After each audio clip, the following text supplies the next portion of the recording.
Sindaco, parliamo dell'attività comunale. Parecchie turbolenze l'hanno, caratterizzata in questa sua sindacatura, il Consiglio Comunale sulle tariffe etarie. Ecco, qual è la situazione al momento? La situazione è difficile, ma lo sapevamo, lo stiamo affrontando con serenità. Come dico sempre ai miei, dobbiamo puntare il risultato nel lungo periodo. Le piccole polemiche sterili di poco conto o le polemiche strumentali ci toccano poco. Stiamo affrontando dei problemi che erano atavici. Come dico sempre a tutti, purtroppo la polvere messa sotto il tappeto negli ultimi 30-40 anni la stiamo ripulendo noi. Si ritiene soddisfatto di questo periodo di sindacatura? Molto, molto complicato, soprattutto l'ultimo anno, ma sì, era quello che ci aspettavamo. Stiamo dando un'impronta di pulizia, di trasparenza, abbiamo riformato molte cose, abbiamo digitalizzato l'ente, abbiamo raddoppiato la riscossione, sul PNRR siamo stati protagonisti assoluti in tutta la Sicilia con più di 32 milioni di euro di lavori presentati. È dura, è difficile, i risultati non si colgono subito, ma spero seriamente che i miei concittadini a lungo andare apprezzeranno il lavoro. La vertenza rifiuti? È stata chiusa. La vertenza rifiuti, sindaco? È stata chiusa per come doveva, purtroppo era uno sciopero che aveva poco senso. Io sono sempre dalla parte dei lavoratori, ma l'ultima volta che c'è stata un'agitazione dovevano ricevere 5 mensilità, da 3 mesi non venivano pagati, oggi con me in realtà sono stati pagati puntualmente ogni mese. Addirittura siamo riusciti a recuperare 4 delle mensilità arretrate, avanzano un solo mese, con 1000 sacrifici, soprattutto anche perché il Consiglio Comunale ha sabotato e boicottato la riscossione per i primi 6 mesi.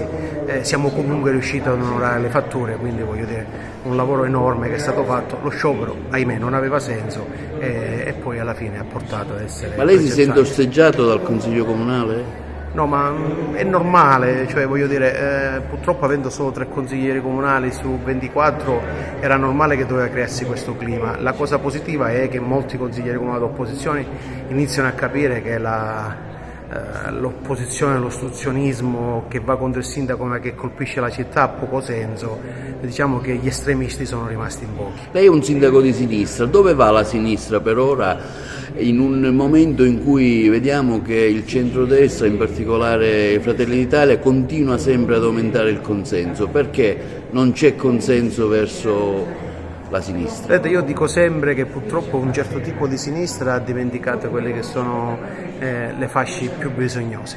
Ci siamo concentrati su temi che sono importanti, ma che dovevano essere uno dei temi. Abbiamo perso il contatto con la gente, con le fasce popolari. Teniamo infatti, la sinistra in generale tiene nelle zone dove c'è più persone con un livello culturale maggiore, che sono comunque economicamente non hanno problemi, e perdiamo infatti nelle zone popolari. La mia vittoria lo dimostra. Noi siamo sempre stati con il popolo, insieme alla gente, ci hanno riconosciuto come utili e soprattutto come vicini a chi aveva bisogno, e quindi sì, siamo stati premiati. Lei è per un'aggregazione del centro-sinistra, 5 Stelle, PD e le altre forze? Guarda, personalmente, appartenendo a Rifondazione Comunista, non credo tanto nel centro-sinistra in questa composizione. Dico sempre a favore, il centro-sinistra ha vinto e ha convinto, anche perché oltre al merito personale mio, della mia squadra assessoriale, delle persone che mi hanno sostenuto, anche perché era un sinistra-centro, cioè un'aggregazione a guida ferma di sinistra, con valori di sinistra, vicina alla gente. Se la sinistra impara nuovamente a prendere il controllo di questa aggregazione, a non farsi trascinare in queste derive centriste, moderate, probabilmente potrà ritornare a governare in questo Paese.